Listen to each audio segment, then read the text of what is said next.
Hello there, Gavilan Nation, and welcome to the best thing on your TV right now, the Sports Report. I'm Greg Davis, reminding you that we are here live on the beautiful Gavilan campus. Big stories today, including the baseball playoff picture thinning out, the Rams' home game from last Saturday, and a lamenting trip to Candlestick. But first, some breaking news. Terrell Owens is not dead, nor did he attempt any suicide. So saith T.O. He was alive and well fielding questions yesterday, although members of every team he's ever played for were holding their breath, hoping for the worst. We move along to baseball now, where the Oakland Athletics have clinched a playoff berth and their division. They did so in dominating fashion, and the A's think they have a pretty good shot at getting out of the first round this year. That'd be a first. San Francisco baseball giants, however, have absolutely no shot. Even with Barry Lamar Bonds finishing strong, the Giants threw up all over themselves down the stretch and came into the last week of competition sticky and smelling of elderberries. My advice, trade all the pitchers we have, find a third baseman who can play the position, and get Bonds back in a black and orange uniform. Moving on. The 49ers look like everybody thought they would on Sunday, and it won't get any easier as they head to Arrowhead to face the Chiefs. 10 o'clock Pacific time on Sunday.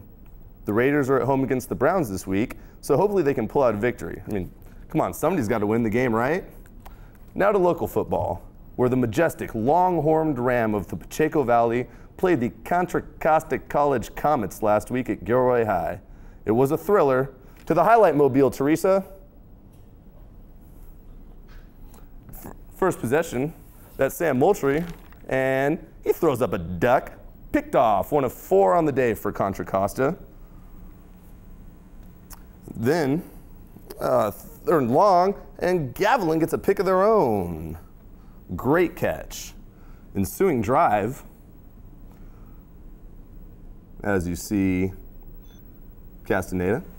Ensuing drive, that's Moultrie airing this one out, and it finds Ellis Kraut, who, to the 10, the 20, the 5, and he's in the end zone. Great catch from the speedster, Ellis Kraut.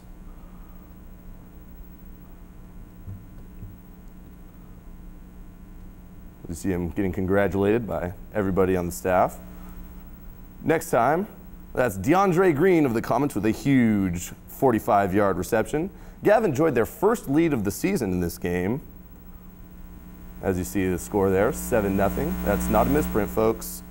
Next comes Castaneda. It's Julian Castaneda with a great interception, his second of the year.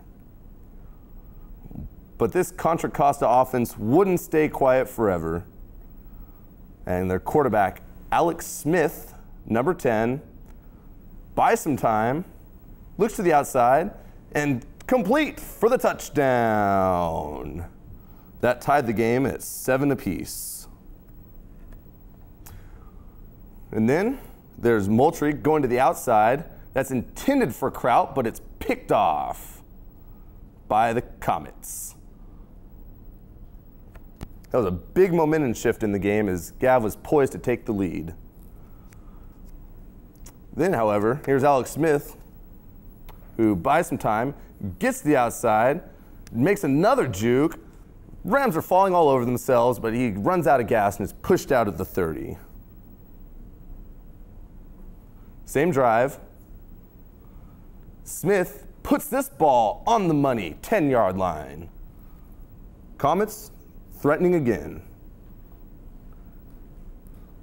And Smith almost thwarts his own drive, but the running back is able to fall on it. Next play, however, third down and goal, and look at that beauty by Alex Smith. Finds the end zone. A missed PAT would make it 13-7. The very next kickoff, that's Ellis Kraut, who has Gav's only TD of the game, and he finds some space to the outside, hurdles a man at the 50, looks to get to the outside, only has one man to beat before he's run down. Oh, Ellis Kraut with an incredibly good run. That'll excite the Gav faithful. And then, very next play, they try to go to Kraut again. The defense feels it, and he is picked off. Next, and that is picked off. Gavilan having trouble finding people in the blue uniforms.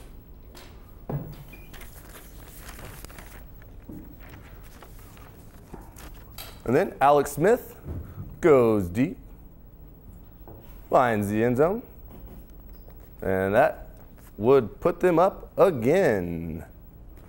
So the Comets enjoying a comfortable lead. They do not get in. So it's 19-7. Now, that's kill day. This is the fourth quarter. On the goose and go, finds some room, and that boy's 250 pounds. Look at him go, bowling over safeties like they're not even there. And then, kill day, finds Gonzalez over the middle. He's to the 15, the 10, the 5, and boom goes the dynamite. Gavilan back in this one, 14-19. The Gav D able to make a brilliant stop, but then fourth down. Oh no, he drops it. I'm sorry, that was third down. That could end the game. Here is fourth down. Kilday fires, finds the man he's looking for. That would keep the drive alive with under a minute to go. And then to the booth. Oh no, he can't. Oh no, what's this? The flea flicker, and it falls incomplete. That's your ball game, folks. No pass interference called, and that's the end. Truly, one of the more heartbreaking losses of the season for Gavilan. We'll see if they can come back in 2 weeks, or 4 weeks, to face their next opponent. Now, on to ASB with Joel and Betsy. Actually, before we go to ASB, I'd like to tell you about our special. That's next time you see the Sports Report, you're going to see Secret Lives, Hard Drugs, Easy Women. It's the slippery sport of synchronized swimming. We hope to see you there next time, Gavilan Nation.